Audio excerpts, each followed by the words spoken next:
안녕하세요. 오늘 저희 손에 들린 기사는요. 포천 소우릅에 있는 한 작은 가게 SKB 치킨 피자에 대한 이야기입니다. 네. 이 가게를 통해서요. 포천이라는 지역의 어떤 변화, 또 할랄 음식의 의미, 그리고 점점 커지고 있는 외국인 공동체 문제까지 한번 깊이 들어가 볼까 합니다. 네. 이게 참 흥미로운 주제 같아요. 그냥 맛집 하나 이걸 넘어서 우리 사회의 어떤 다문화적인 모습, 또 그 안에서 살아가는 사람들의 진짜 삶, 이런 걸 볼 수 있는 기회인 것 같습니다. 네. 뭐랄까 할랄이라는 개념부터 시작해서 지역사회 변화까지 한번 쭉 연결해보죠. 좋습니다. 그럼 먼저 이 가게 SKB 치킨 피자 여기부터 좀 더 자세히 볼까요? 포천 소우릅 그 골목 안에 있다던데. 네, 맞아요. 파키스탄에서 오신 무하마드 알리 씨가 운영하신다고 해요. 네네. 기사 보니까 처음에는 좀 어려움도 있으셨던 것 같은데 지금은 뭐 주말이면 자리가 없을 정도래요. 인기가 엄청나다고. 그렇죠.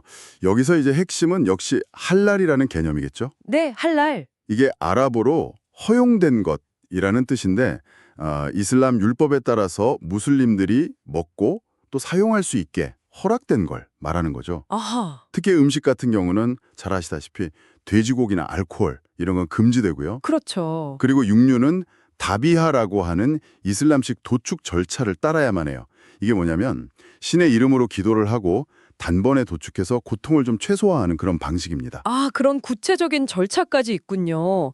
이 가게도 그래서 그 할랄 인증 받은 닭고기 또 재료만 쓴다. 이 점을 강조하고 있더라고요. 네, 그게 무슬림 손님들한테는 굉장히 중요한 부분이죠. 근데 재미있는 건 무슬림 손님들만 오는 게 아니라 한국인 손님들한테도 인기가 많다는 거예요. 맞아요. 그게 참 흥미로운 지점이에요. 어떤 분은 인터뷰에서 탄두리 치킨, 그 독특한 향신료 맛에 완전 반했다고, 중독성이 있다고 하시더라고요. 네네. 그리고 화덕 피자도 인기라는데 특히 그 난 브레드 있잖아요. 그걸 도우로 쓴 피자래요.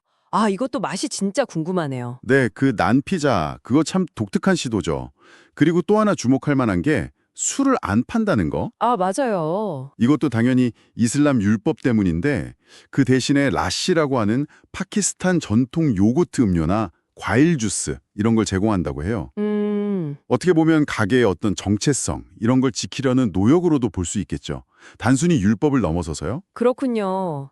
근데 이 가게 이야기가 포천이라는 어떤 지역적인 맥락에서 보니까 더 의미가 있는 것 같아요. 네네. 기사에 보니까 포천시에 외국인 주민이 약 2만 2천 명 정도 된다고 하더라고요. 와, 22,000. 네.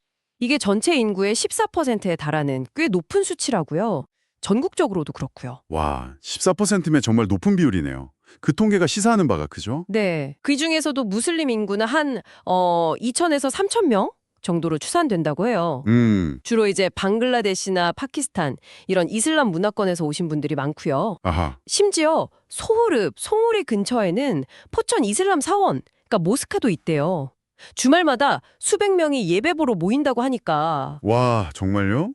그럼 이미 공동체가 꽤 탄탄하게 형성되어 있다는 거네요? 그렇죠. 바로 그런 배경이 있었기 때문에 이 SKB 치킨 피자 같은 할랄 식당이 자연스럽게 등장하고 또 성공할 수 있는 어떤 토대가 마련됐다고 볼 수 있는 거죠. 그렇군요. 진짜 단순한 식당 하나 생긴 거 그 이상의 의미가 있네요.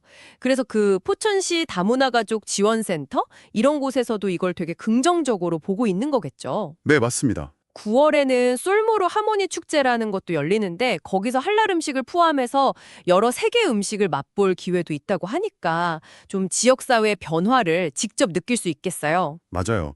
그리고 이게 비단 포천만의 이야기는 아니고 어떻게 보면 한국 사회 전체의 변화하고도 연결되는 지점 같아요.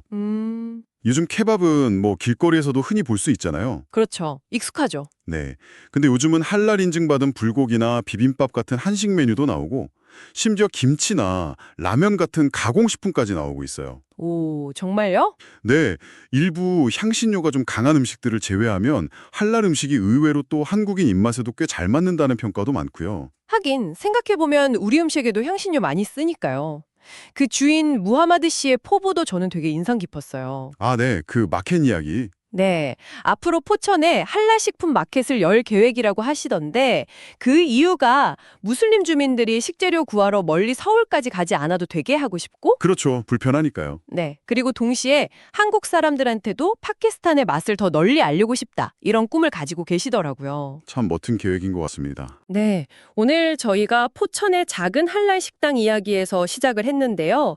한랄 음식의 의미, 또 그게 어떻게 확산되고 있는지, 그리고 포천시의 어떤 다문화적인 현황까지 쭉 살펴봤습니다. 네. 한 개인의 어떤 성공 스토리를 넘어서서 우리 주변의 공동체가 지금 어떻게 변해가고 있는지, 또 다양한 문화가 어떻게 서로 영향을 주고받으면서 공존을 모색하고 있는지를 좀 생생하게 엿볼 수 있는 시간이었던 것 같습니다. 맞습니다.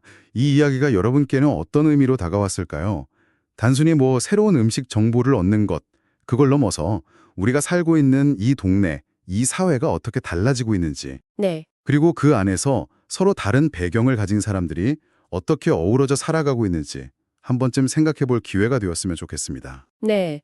마지막으로 이런 질문을 한번 던져보고 싶어요. 그 무하마드 씨의 할랄 마켓 계획이나 아니면 포천 씨의 다문화 축제처럼요. 서로 다른 문화를 이해하고 또 함께 살아가려는 이런 노력들이 앞으로 여러분이 살고 계신 동네, 그리고 우리 사회 전체를 또 어떻게 바꾸어 나가게 될까요? 그렇죠. 식당 하나를 넘어서서 우리 일상의 풍경 자체가 어떻게 더 다채로워질 수 있을지 한번 상상해 보는 것도 참 의미 있는 일이 아닐까 싶습니다.